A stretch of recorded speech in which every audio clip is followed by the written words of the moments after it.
You listen to the Gary Owen Podcast. Hashtag Get Some. Hey, what's up, everybody? This is Gary Owen with the Get Some Podcast. As always, you can listen to this on iTunes. Just search Gary Owen, hashtag Get Some, or go to YouTube, youtube.com/GaryOwenCom. Start with my schedule. This weekend, I am in Jackson, Mississippi at the Mississippi Coliseum on November 1st. And then I'm in Grand Rapids, November 2nd at the Devos. I've had numerous people send me messages telling me how to pronounce this performance hall. The Devos Performance Hall.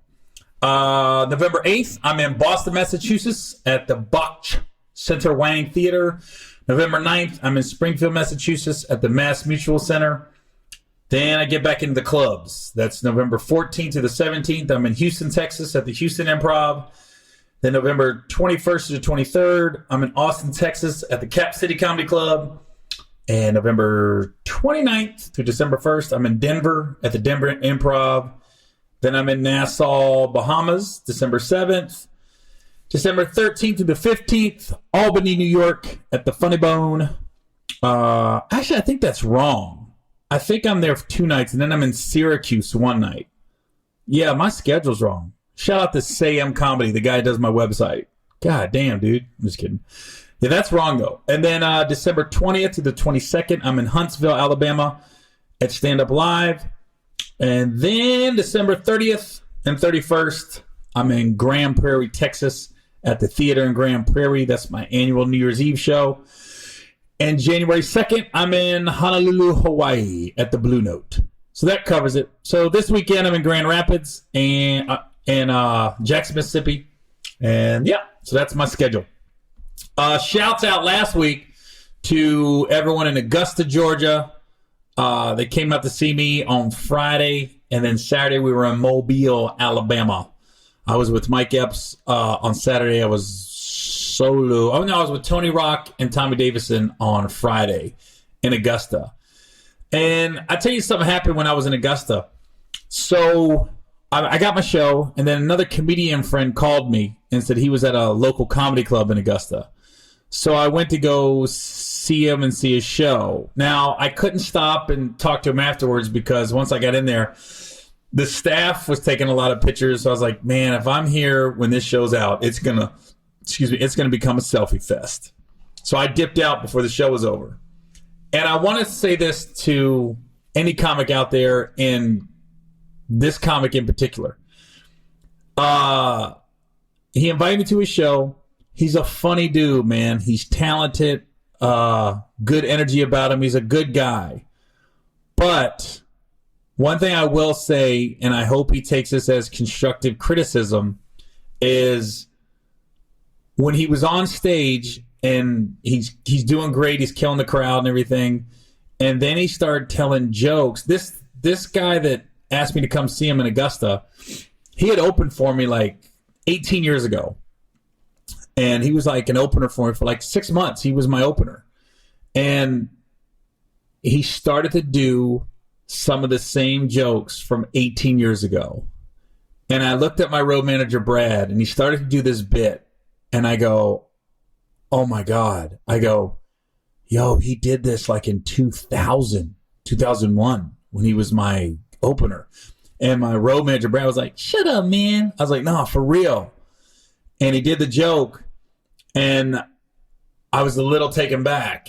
And you're in a weird place. Like, do you lie to the comedian, say, good show, great set? Or do you tell them the truth? Be like, dude, you got to let that joke go, and you have to push yourself and write more because you're too talented to be resting on shit like that. And if you, this comedian, and I don't want to, hopefully he sees, I don't want to say his name because I don't want him to think, I don't want people to say anything about him on social media or anything. But if he sees the podcast and is listening, this particular comedian, I would just say, dude, get that bit. Or you did like 2-3 jokes that I've heard from 2001. Look, man, film yourself, get those bits on YouTube, and let it go. You got to push yourself as a comedian to, if you're wondering, why your career isn't where it's at, it's probably because if you look really deep inside yourself, you're not pushing yourself. You're for lack of a better term, you're becoming lazy with the jokes. And I swear, man, I don't watch a lot of stand-up, but if you're going to ask me, do I want to go see an A-list comic? Do I want to go see Chappelle or Kevin Hart or Chris Rock? Or would I rather go see an open mic night? I'm not lying to you. I'd probably prefer to go see an open mic night because I like to see the comedians that are hungry, that are in the process of figuring their voice out. And you can see open micers and you can tell, I feel like I can tell within 5 minutes if they got something. Now, whether they become a huge star or not, a lot of some of it's in their control, some of it's out of their control. But you can tell when somebody's got something there. And I've seen it, and my wife will tell you, I've said Ali Wong. When I saw her, I knew it when I saw her. Sebastian Maniscalco, when I saw him the first time, I knew it when I saw him. There's just some people you're like, there's something about them, and you can't put your finger on it, and it's that proverbial it. So to this comedian that invited me to see him in Augusta, he had some new jokes that were really funny, but at that point, I was like, no. It was almost like an uncle, and he was like a little disappointed. And if he sees this podcast or hears about it, believe me, this is constructive criticism. This is not a knock on your talent. But you got to let that shit go, bro. You got to let those old jokes go from 2001. I was looking at it like, man, that's just, I think you're not trusted. I think when comics do that, they don't trust themselves. They're not saying, oh, it's okay for silence in a room. It's okay for jokes to fall flat. You're working on your craft. You're figuring out bits and stuff. When I had the joke about going to a black church and the difference between black and white churches, that joke, I remember doing that joke for months, knowing there was something there, but it wasn't coming out right. But I kept hitting comedy clubs and doing it. And then finally it just started to come together. And then it came out perfect. And that, I think for me, that the difference between black church and white church is the joke that kind of, I would say, like somewhat put me on the map, like bing. Like that resonated with so many people. That joke's been played at churches. I get stopped more when people say, hey, Gary Owen, comedian, or, you've been to a black church lately? I get asked more about that joke or reference to that joke than any other joke. And that joke didn't just come out one day like, hey, there's a difference between black and white church and it was perfect when you saw it on my special. No, it took months and months for me to just cultivate and mold it and take this out and put this in and shape it. And then it just came together and it was perfect. But to the comedian that I saw in Augusta on Friday, I just want to let him know, man, I'm not knocking you as far as your talent. I'm just saying I think you've gotten a little lazy with the joke and you went back to, it's almost like a crutch. Like you went back to it because you knew it was safe. Man, just go. Sometimes you gotta, it's like a bungee jump, man. You gotta jump off and just rely on your talent. And as you're falling off that bungee cord and you're like, oh, where am I going with this? Trust in your talent, trust in your comedic instincts that you're going to boom, you'll be okay before you crash and burn. You just got to trust yourself. I tell you, man, I have so much respect for comics that when I'm on the road and the guy will do a guest set or you'll see somebody do 5 minutes and they might not get the huge laughs, but you could tell they're out there working something. They're really working. I tell you what, there's nothing worse than people asking for guest sets, which happens in a lot of cities. Let me get 5 minutes. Let me get 10 minutes. And then they'll go up and a comic will do like his home run bits. I was like, that wasn't a guest set. What were you doing? You didn't work nothing out. You did like your big closer. And I was just like, that wasn't a workout set. That almost is like a waste of time because you didn't get anything out of it. You know, sometimes I wish when comics would come and be like, Gary, let me get a guess at man. I'm just trying to get some pussy tonight. I'd be okay with that if you're going to say that. Dude, I'm going to give my best 5 because hopefully I can get some pussy out of this set. I'd be like, go ahead, man. You be you. Live your life. But don't ask for a guess set. I'm just working some stuff out. And you do the same shit that I've heard for 5 years. I'd be like, you didn't really try anything new. But I love seeing comics just try shit out, man. You know, it's almost like there's easy bits in comedy. Like if a comic is up there and goes, who likes getting their dick sucked? Everybody. Everybody's getting their dick sucked. Gay guys are getting their dick sucked. Straight guys are getting their dick sucked. White guys, black guys, Asian guys. Everybody on earth that has a dick likes it getting sucked. Everybody. That to me, that's what I say is a comedic crutch. That's easy. When somebody's just, man, they're just saying shit that you've never heard. And like I said, when they're working shit out, I love seeing the process of jokes. And if you look at the greats in this business, they're always pushing themselves. They're always coming up with new material. It's exciting. It's part of the process. It keeps you young. It keeps your juices flowing. And all that. I mean, I always tell my guys, man, when I'm on the road and Say and anybody else that's usually opening up for me, I tell them, man, if you go the whole weekend and we do 8 shows, like we're in Houston, November 14th to the 17th. We got 6 shows booked. We'll probably walk out of there with 8 or 9 shows when it's all said and done. We're going to add shows, but I'll tell my guys, dude, if you do the exact same set every night, because my opener will probably do 30 minutes. I said, if you do the same 30 minutes every night for 8 straight shows, you kind of wasted your weekend. You didn't try nothing new. Not at one point did you try any new bit. I mean, that's a waste. The crowd's right there. That you get them in the beginning, you get them at the end, so they're happy. In the middle, try something new. Throw something in there. Flip it a little bit. Even if you're not going to do new jokes, do the joke that you end with in the beginning, and then it'll make you work harder to get laughs at the end. Just flip it around, man. I love the process of stand-up. And I think people that go to comedy clubs, it's one thing to get to laugh and rip, but it's another thing when they feel like they're a part of the process. And that's why comedy clubs are so necessary in this business. Because when you do the theater shows and you got 20 or 30 minutes, you got to come out blazing. Boom, boom, boom. Because one, the tickets cost more. It's more of an event. When you do a comedy club, usually the ticket prices are a little cheaper. And people feel like they're intimate and they're seeing something. They're seeing like the behind the scenes of your bits. You know, I love the process of that part of this business. As soon as I do a comedy special, bury those jokes, and I move on to a new special.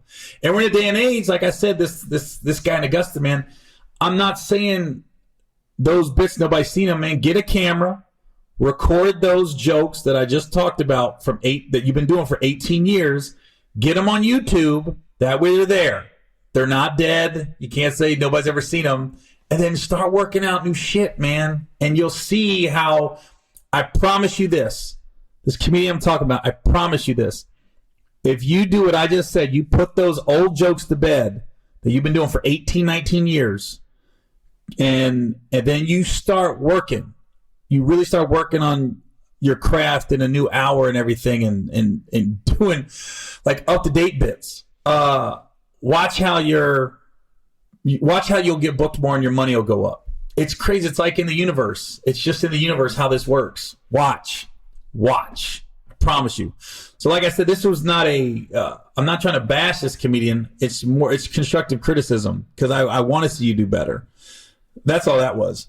All right. So I'm going to talk about Gabrielle Union's party in a minute because I went to that over the weekend. But I want to start that my beloved Cincinnati Bengals benched Andy Dalton. It's a sad day in Bengal land. But it's necessary. 0-8. You're not going anywhere. We have a rookie quarterback that really showed out in the preseason. Finley did a great job in the preseason.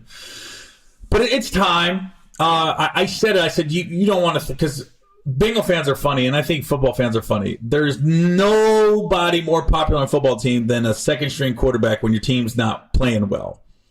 But you got to realize a lot of these second-string quarterbacks are second-string for a reason. NFL teams have done their due diligence. Every now and then, you'll get a diamond in the rough that comes in, and you're like, what the fuck was that? But I hate how people are getting on Andy like he sucked. And he's terrible, and it's long overdue. No. This is the perfect time to bench Andy and bring in a backup quarterback. Because people wanted it to happen weeks ago. I was like, no. That offensive line is so bad. You don't want to throw a rookie back there. Last week against the Rams, the Bengals lost in London. You don't want his first start to be against the fucking Rams in London on a nationally televised game like that. No. I said, if you're going to make bench Andy, do it after the London game. Bengals got to buy their off, so Finley's got 2 weeks to prepare to be the starting quarterback. And going against the Ravens, which Ravens are always tough, but that's a division game. So the Bengals should know them better than most teams. I mean, they should know their tendencies and everything else. So the thing about Andy Dalton, he never sucked. I hate when people are like, he sucks. No, he didn't. There is 32 starting quarterbacks in the NFL. You tell me right now, if you live in Chicago and you a Chicago Bears fan, you wouldn't want Andy Dalton on your team? The quarterback you got? You tell me that right now? Come on now. There's a lot of teams out there that would love to have Andy Dalton on their team. And Andy was one of those guys that you felt like you were in the game. It wasn't like hopelessness. Believe me, I've been a Bengals fan my whole life. In the 90s, it was hopelessness. When it was David Klingler, Achilles Smith, Scott Mitchell. I mean, we had some times where we were like, God damn, we suck. and it came down to you didn't believe in the quarterback.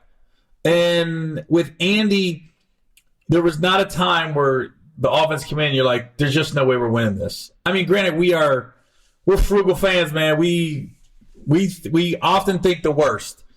But let's not forget that 2015 season where Dalton was in the running for MVP, and then he broke his thumb against the Steelers on a freak play. Completely freak. Everything was clicking that year with the Bengals. Everything was going right. And then that happened. And then what did the Bengals fan do? Immediately, A.J. McCarron's got to be our starter. I was like, dude, did you forget the Seattle Seahawks game? Did you forget that? When the Bengals came back in the fourth quarter and won in overtime? That was one of the greatest regular season comebacks I've ever seen in my life. I will never forget that Seahawks game in 2015, long as I live. One, I get a text from Ken Griffey Jr., he wanted to bet on the game. He's a Seattle guy now, even though he was born and raised in Cincinnati. We bet dinner. By the way, he still owes me dinner off that game. Now, he's cooked me dinner, but we haven't gone out to eat yet. Shouts out to Griffey and Traeger Grills, because Griffey is mean on the steaks with the Traeger Grills. But that game, I was in Houston. I was at a sports bar. And I don't drink before I go on stage. I never have. I was a little tipsy that night in Houston because I bought the whole bar shots in 2015. I go, shots on me. Granted, there's 15 people in the bar. I'm smart when I do it. But I hate it when people just like, Andy was terrible on a bus. No. We got to the playoffs, the first 6 years of his career? Now, if you look at the Bengals' playoff history, the first year they went to the playoffs in 2011 against Houston, they weren't that good. They just had an easy schedule. So they beat all the bad teams, and then we go against Houston, who, nobody thought we were going to win that game. We were a little in over our heads. So we lose that game. The next year we go to Houston again. Now that one was a toss-up. I think Houston had a better overall team, but we had better, I think our quarterback and skill players are better. So I just think Houston was deeper. That one, okay. We'll put that one on. Let's put that one on Andy. Okay. So the next year, that was the one that fucking hurt. That was the one that really hurt. That was the Chargers. Bengals were undefeated at home all year. I thought there's no way we're losing this game, and we lost it.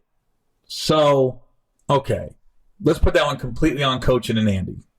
1 and 2 is his fault. Then the next year they played the Colts. Everybody was hurt. Everybody was hurt against the Colts that year.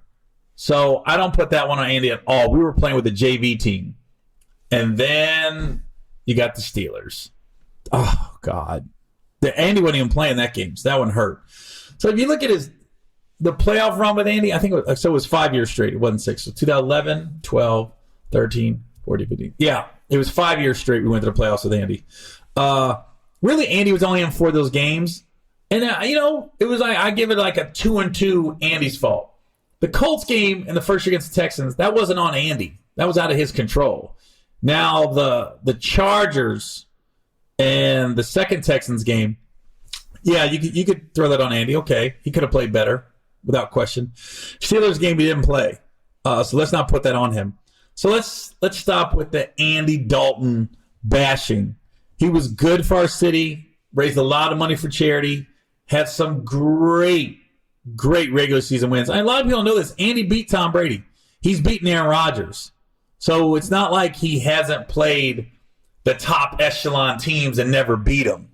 The only thing knocked is the Steelers. Really, we were their bitches. The Bengals were the Steelers' bitches for most of Andy's career. We just could not get over the hump with those guys, especially in the last 5 years. I mean, Steelers just always got a number and still do. So, like I said, it's Andy's such a professional. He's not going to cause a ruckus. He's not going to be out there bad-mouthing anything. He's just going to boom, and he's going to probably move on after this year to another team. But you cannot tell me there is numerous teams in the NFL that wouldn't want Andy Dalton right now. I'm not going to say Miami because they're really, really bad. But you just look at some of the teams, man. You're like, you don't think that, there's quite a few. I'm not going to call anybody out because you don't think the Redskins would be better with Andy Dalton right now? You don't think Kansas City's doing okay, but you don't think Andy Reid with Andy Dalton and he's backing up Mahomes and Kansas City doesn't feel, okay, we're okay.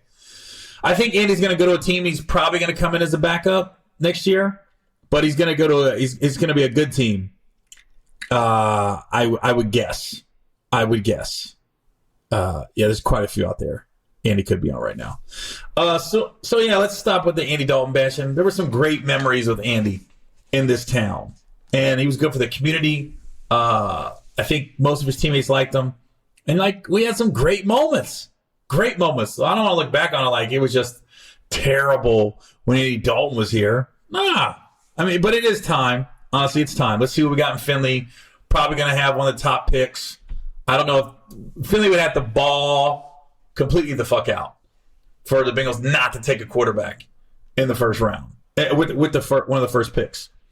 All right. So now let's get into Gabrielle Union's party. Okay. So here's my weekend. So I leave Mobile Sunday morning, and I fly to LA, and I'm going there because I had a meeting Monday afternoon. So I get to LA Sunday, and I end up getting invited to Gabrielle Union's party, her birthday party. Now, Gabrielle throws some legendary parties. There was 2 years ago in Cleveland. She had a bash, and all of a sudden DJ Quick is there. All the Cavs was there, and this is when LeBron was there. And it was just a good time, right? And then I've told her wedding, her and Dwayne's wedding numerous times. This party was cool because it was a day party. It was from 2 to 7 at an undisclosed location. And so I go, and first of all, that morning I flew from I think it was in Dallas. I flew from Mobile to Dallas, then Dallas to LA. And Young Jeezy's on my flight from Dallas to LA. And I swear, I've been on flights, let's say 6 rappers, big name rappers in my day. That 2 Chainz comes to mind one time. Now Young Jeezy, G Herbo, my daughter knows who he is. Anyways, there's about 6, 7. Every time I'm on a flight with a rapper, early morning flight or a red eye, the rappers, they all do the same thing. They wrap themselves completely up in the blanket. And now, some of them be doing some G shit. They'll have like some Louis Vuitton blanket or a Gucci blanket, and they wrapped it. I was like, why are they all wrap up? I mean, I'm talking like a mummy. Like you can't see any of them over their head, everything they lean over. And I'm like, Jeezy, I mean, it was like, he looked like Cousin Ed off the Addams Family. He was just out, but it completely covered. So I called my wife and I'm like, yo, Young Jeezy was on my flight. I go, why do all the rappers completely wrap up? And she goes, I'm going to send you a picture and show you why. And my daughter, my wife sends me a picture of my daughter asleep on the plane, mouth open, out. And I go, oh, okay. So it made sense. They wrap up because they don't want fans or people coming on sliding little pics of them knocked out on the plane, mouth open, maybe slobber, whatever. And I'm like, oh, well, I'm clearly not a rapper because there's numerous people who could have got me knocked out. Because I've never wrapped my complete face up. Now, I do wear a hoodie a lot. So I'll do this and do this when I'm tired. So I do the hoodie thing, but I've never done just wrap myself up in a blanket. But I was like, oh, no, that makes perfect sense. Because why? You don't want people sneaking pics and shit. So I don't say that to him. I don't want to bother him because he slept the whole flight and everything. And then, but I did run into him at the party, at Gabrielle's party. So we got to speak then. And I told him, I said, man, I was on your flight.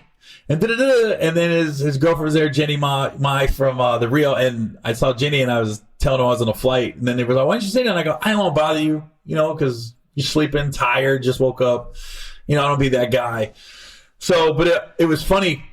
So I get to Gabrielle's party and open bar, daytime party, daytime drinking. I'm pretty sure I'll be good.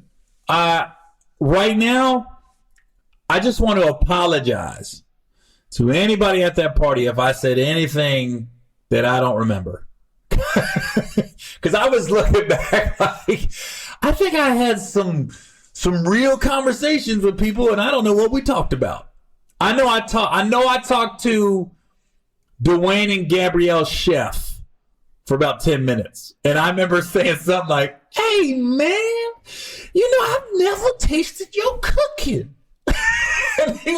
Their chef is like this smooth brother. He's a very stylish chef, Gabrielle and Dwayne Chef. And I was like, I've never tasted. He goes, what? Gee, I was like, yeah, man. Now we've drank wine together.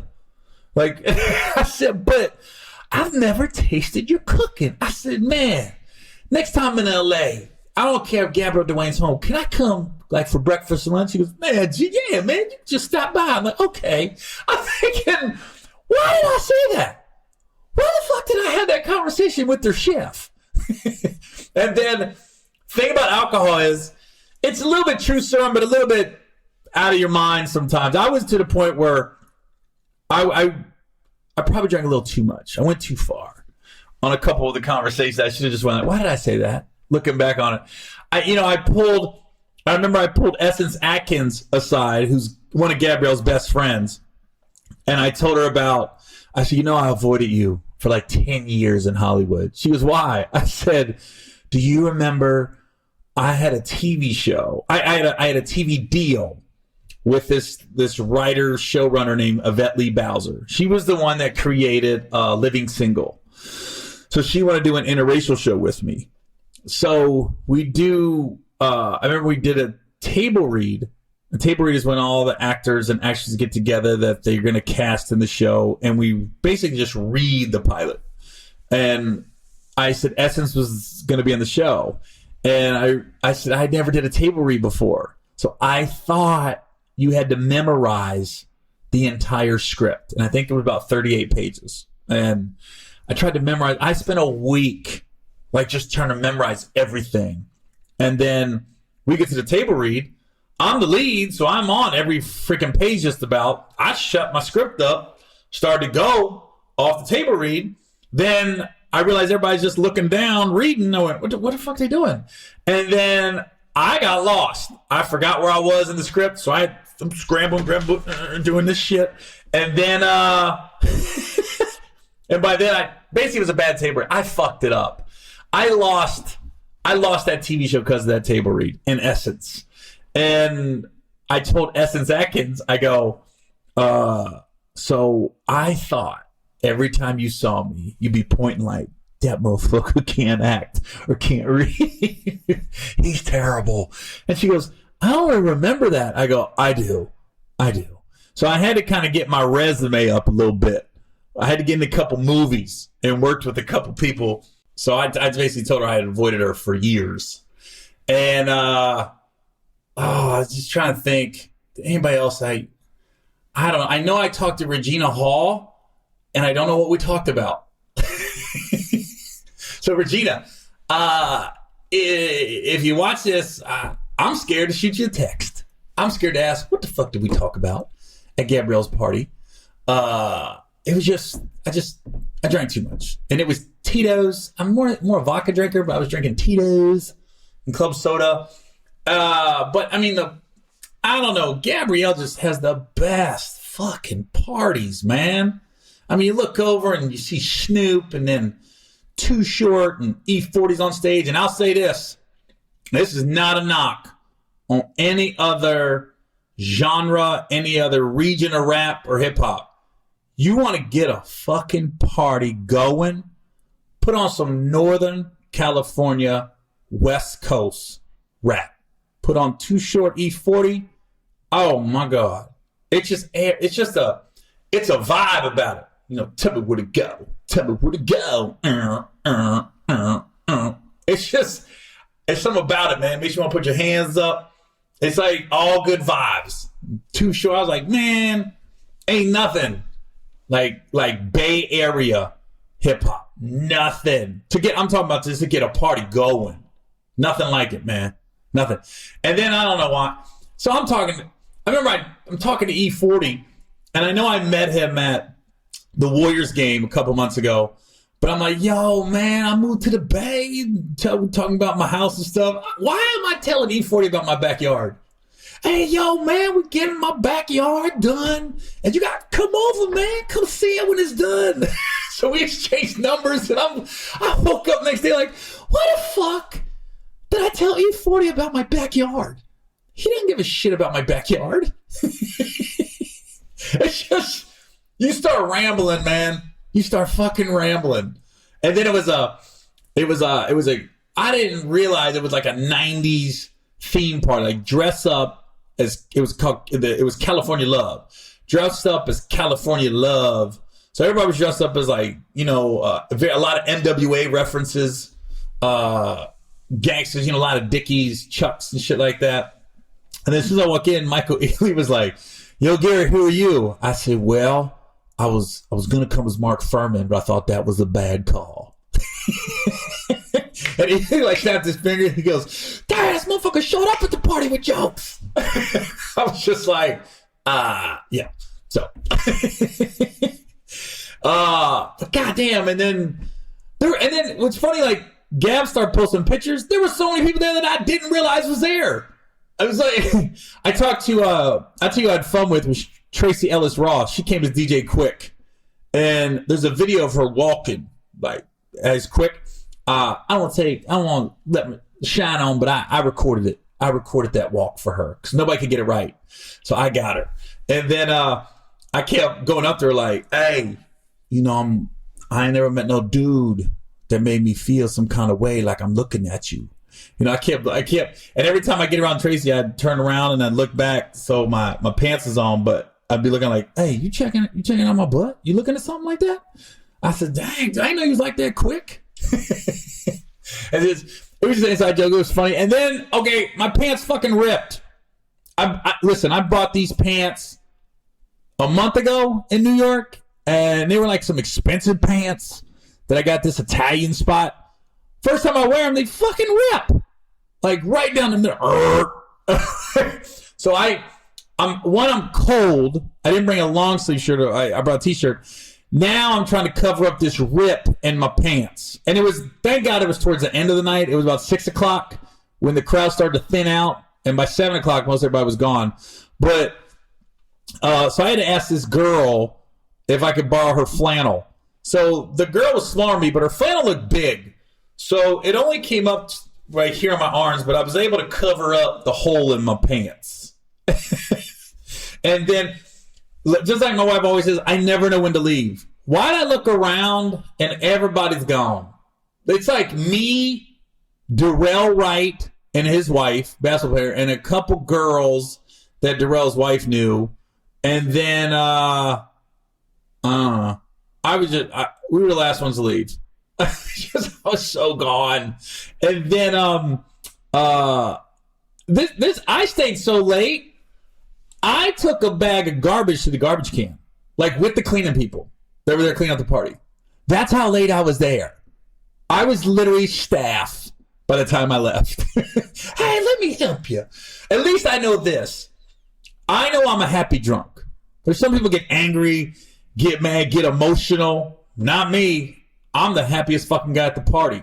And I apologize to anybody out there that saw me at the party if I got on your nerves. My apologies. I went a little too far. Now, there's a couple pictures on my social media with me and Roxy Diaz. So, Roxy, let me tell you, you're always good in my book if you laugh at my jokes. And Roxy always laughs at all my jokes. And so, I remember I looked at my phone when I woke up the next day, and I see Roxy in there, and I was like, I had to text her. I said, did we talk? And she was like, she's going, yeah, you asked me where everybody's going to eat because you were starving. I was like, why would I ask you? Like, I can't find my own fucking food. I was just gone. Hey, Roxy, where can I get some food? Yeah, it's called Uber Eats, motherfucker. I was gone. I was fucking gone, man. I apologize to anybody I might have I would hate to think I was the guy that didn't know when to stop the conversation. That's the worst. So, Regina Hall, I apologize. I don't know what we talked about. I know we had a conversation. Pretty sure I texted Roxy the next day, texted Ely. They said LOL. Texted Matt Barnes. He got back to me like, I think we was cool. E40 texted me back, we cool. I feel like I'm name dropping, but I'm just making sure I'm going through my Rolodex of names that I had conversations with. And again, E40, I apologize. I don't know why I was trying to get you to come see my backyard. It's almost done. I think I'm just proud of it. It was a lot of work. People know that I moved to Northern California about a year ago, and we didn't want to rush our backyard because we want it to be freaking perfect. And we're 80% there. Obviously, I'm not taking videos and pictures anymore like I was because it still looks like a construction zone. But people that know backyards, the last thing you lay is the concrete and the grass. So that's why it still just looks like Iraq in a dirt field back there. So that's why I haven't posted pictures lately. But it was just Gabrielle, Dwayne, as always, great fucking party. And I met so many people that I don't remember. So to those of you that said hello, I don't fucking remember if we met. And if I exchange numbers with anybody out there, just text me when you see this podcast and be like, Gary, this is my number because I don't know who you are. I mean, E40 that text like this E40. Oh, I didn't know I got his number and I didn't save it. I got one number under fucker. Like Fucker. I have a number in my phone that I got at the party, and it's saved as fucker. Who is that? How do I text hey, who is this? Who's fucker? Could be Jeezy. Might be Jeezy. Now, no, okay, Jeezy's guy, his right-hand man, he okay, I got his info. He texted me his full name and everything, so I knew who that was. But there's a couple in there. I'm like, I'm gone. I don't know who this is. But just a fucking bash. And if you see all the pictures, you can tell I'm half lit in every picture I take. I didn't take any pictures towards the middle of the probably 4 o'clock. So this party started at 2. I got there at 4, I think. And I left at 8. Where everybody else started leaving at 6, 7. I left at 8. I took trash out. I was fucked up, man. You know, oh, God. Oh, I know who it was. It was Golden Barbie. Was the girl with Darrell and his wife. Yeah. She was fun. She was cool, man. That's the first time I had like long conversations. She was cool, man. I liked her. She was a good conversationalist. I know I talked to her, so I apologize to her too if I talked too long. I'm thinking who else might I... Snoop? No, I was good with Snoop. We kept it real short. It was just, there's just something. I feel like I'm name dropping, but it was just a star-studded, fun party, man. It's fucking fun, man. Gabrielle always has the best parties. And shouts out to Chantel, man. Chantel Cohen, Cohen. She's Gabrielle's right and left hand, and she's the one that helped put this whole party together. And the girl's name is Mina Wright. That's who gave me the flannel, so thank you. She's a party planner too, Wright Productions. And I didn't know who she was, but she let me wear her flannel and cover up the rip in my pants. And her and Chantel and a couple other people helped put this whole party together. And it was just fun, man. I mean, Lindsay Falk's cool as shit. Saw her. It just, I don't know. I feel like I'm name dropping, but it's just such a fun party. Such a good time. From what I remember, I don't know. I'm sure there's at least one person at that party like, what the fuck? Keep Gary on away from me. There has to be one person. I don't know who, guy, girl, I don't know. I was talking way too much. I'm a happy drunk, and I'm a talker when I drink. I even saw my publicist. Shout out to my publicist, Chelsea. She's the funniest chick. She could be a goddamn comedian. I saw her. When me and Chelsea get together, it's just nonstop laughs, like the entire time. Like whenever I'm doing like a talk show or any media appearance, I pray. I mean, all the girls at my publicity firm are great. Don't get it twisted. But Chelsea, me and her it's just nonstop, just laughing and cutting up the whole time. I mean, she's just fun, man. She's just fun. All right, so okay. Shout out to Gab and Dwayne and everybody else at the party. It was fucking awesome. It was just fucking awesome. That's what you should call it. Gabrielle's fucking awesome party. From here on out, Gab, just say, hey, Gabrielle's having a party. Fucking awesome. It's going to be fun. And here's the funny part. I texted Michael Ealy the next day after the party, and I said, okay, in the last 5 years, there have been 3 times that I was drunk. I'm talking drunk, shit-faced, where I woke up like, whoa. And it's all happened in the past 6 months. It was James Lopez's birthday party back in June. Showed up with Ealy, went there with Ealy, hung out with Ealy at the party. Kevin Hart's 40th birthday party back in July. Showed up with Ealy, hung out with Ealy at the party. Gabrielle Union's party. I texted it, I go, I've been shit-faced 3 times in the last 5 years in L.A. And I told him it's the 3 parties. James Lopez, Kevin Hart, Gabrielle Union. I said, all 3 times I was with you. I said, I feel like we should stop hanging out. You're clearly a bad influence on me, Ealy. Just gave me the tears emojis. But I was just like, why am I always with Mike at these parties all fucked up? Anyways. Okay, so let me switch gears. I saw the movie Black and Blue. Giving a quick review of it. It's directed by Deon Taylor, starring Tyrese and Naomi Harris. Good freaking movie. The movie, to me, is more inspiring than the movie itself, as far as like knowing the director like I do, Deon Taylor, who put me in Meet the Blacks. Now, if you ever see the movie Meet the Blacks, his director's name is Deon Taylor. He's the same guy that directed Black and Blue.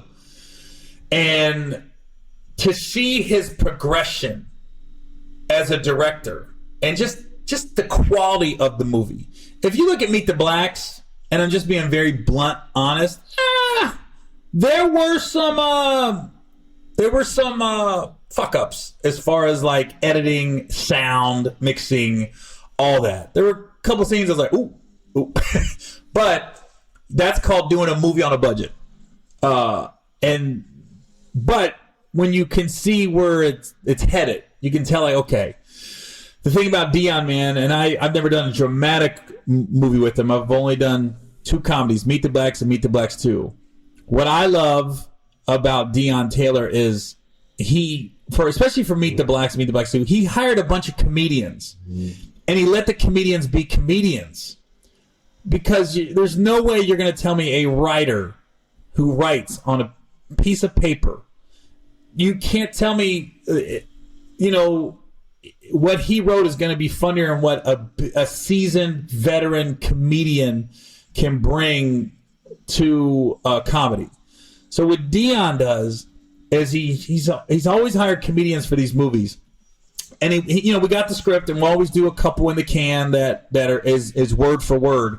But then you got to let those comedians just riff, and that's where you'll get some brilliant comedy scenes. And wait till Meet the Blacks 2 comes out, because there's a scene with me and Epps where I'm in a wheelchair, and Epps he kicks me out of left field. He just kicked me, and it wasn't in the script, and I just go off on him like, I'm crippled. I can't feel my fucking legs. Carl, hit me in the face. You want to hit me? Hit me in the face. And it's just fucking so goddamn funny. And so Dion's smart that he lets the talent use their talent. That's what he does. Like, don't hire somebody and then don't let them bring what they bring to the table. It's stupid.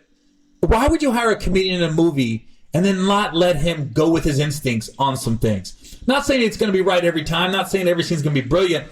But you're going to miss out on getting that fucking scene that everyone's going to talk about if you don't let the comedians be comedians, man. And Dion always lets you do that. Why wouldn't you?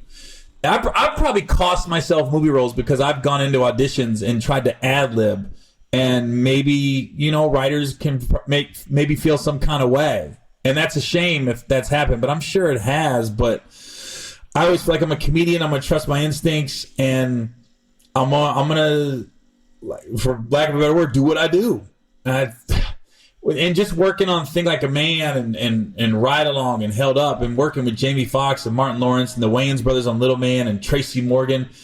It's just fun. That's when you get excited about doing a movie and excited about waking up that morning and shooting a scene when you get to do a scene and you're going to get to do whatever you want with it with another comedian. Like when we did, it's subtle. When I did Daddy Daycare with Eddie Murphy, the fact that my one scene with Eddie is when I walked out and he said I'm in this ridiculous carrot outfit. He tells me I'm going to be the broccoli, and none of that was in the script as far as like how he was going to get me in the broccoli outfit. It was just, I got hey, BROCCOI and the broccoli, don't know why. I made that song up, and then when I came out to do the scene with Eddie out in the hallway, when Eddie went, you could. I said, I don't want to be a bush. He goes, nah, man, you're going to be a stalk. You're going to be a strong stalk of broccoli. That's a subtle scene. That was all made up. That wasn't in the script. Eddie just fed off what I said. I don't want to be a bush. I want to be a broccoli. He was like, no, you're going to be a stalk. You're going to be a strong stalk. I go, I can be a stalk. Yeah, you can make that happen. It was all off the top of the head. And it was just, I got to see the brilliance of Eddie Murphy in that, and just a small scene like that. But, okay, so let me get back to Black and Blue. So I go see it, and everyone knows me and Tyrese have had our issues in the past. I don't think Tyrese is a bad person. I think a lot of it is just a lot of blown out of proportion, nothing. I said something on Twitter. It was a joke. And Tyrese took it personal 6-7 years ago. But for all intents and purposes, I've made fun of Tyrese in the past, but I don't think he's a bad person at all. But he does a great job in this movie. Naomi Harris is really good. The one that I like, my favorite character in the whole movie, though, was Mike Coulter, the bad guy in this movie. He was more along the lines of, if you guys seen the movie Training Day, there was a scene in Black and Blue were, remember in Training Day when Ethan Hawke was in the bathroom and they said, hey, it's just business, Holmes. And they had the shotgun and they were about to kill him in the bathtub. And then they find out that Ethan Hawke saved this Mexican guy's niece from getting raped earlier that day.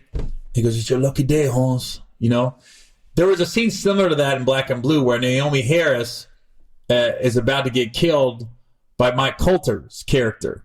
And because he thinks that Naomi killed his nephew. And, you know, he's like, I raised that kid from, you know, blah, blah, blah. And then Naomi's like, I didn't kill him. And then Mike finds out right before he's going to offer, he finds out that Naomi did not kill his nephew. It's one of those scenes, it's one of those scenes where they build it up and in the back of your mind, like, there's no way he's going to kill her. The movie would suck. But it was just, Mike just plays a good bad guy. And he's got this fucking fur on in New Orleans. For what? Fucking New Orleans. You don't wear fur in New Orleans. But, being an ex-cop, it really, I love the movie how it showed every angle of the range of emotions you can go through as a police officer, because you have to trust the other police officers with your lives. And so Naomi Harris gets her life saved because one of the bad cops, this gangbanger dude's gonna shoot Naomi in the head at one point, and he saves her. And she doesn't realize it. So she's like, and he tells her, you ain't black, you're blue when you're a cop. And I think at that moment you feel like she's like, oh shit, the guy just saved my life. And then she sees some cops do some dirty shit, and now she's caught up. Like, what do I do? And you see, like, not just from her point of view, like her first partner, you see his point of view, like he knows cops are doing dirty shit, but he don't want to say nothing. So he's at a crossroads because he really cares for Naomi, and they got this bond because they're partners in the force, but then he doesn't want to be the one to tell on people doing dirty shit. So, and he's trying to save her, but he's also like, he's caught in the middle. It's a lot of layers to unfold. It shows how, like, if you're a cop in bad neighborhoods, there's a lot of distrust between cops and the community. So at one point, Naomi's getting chased by all these people, all these cops coming after her, and she's going like house to house trying to knock, and every person's like, don't bring that shit here. And you kind of see where the community's coming from. Like, yo, all these cops are after you, and you gonna come in my house? They don't give a fuck about me. They gonna shoot me too. And you also see how her and Tyrese's relationship blooms. And what I liked about the movie, there wasn't like this random fuck scene. I mean, granted, I like seeing pretty people in movies, do a little love scene every now and then. But this movie didn't call for it. And I kept waiting for Tyrese and Naomi to fuck. And I'm so glad it didn't happen.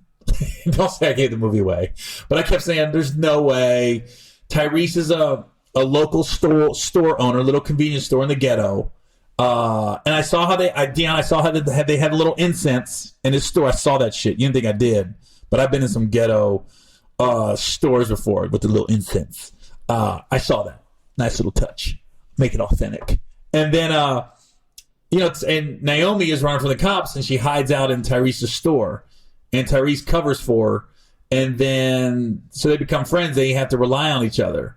And I just kept waiting for them to, in the middle of all this chaos, just please don't stop it with a fuck scene. And it never happened. And the movie even ended as they're just friends, from what I take. So Deanna, if nothing else, appreciate you not putting a random fuck scene in there for no reason. But it's just a good movie. I mean, it really is a lot of layers to it when you think about the dynamics of being a cop, covering for your partners, even though it's dirty shit.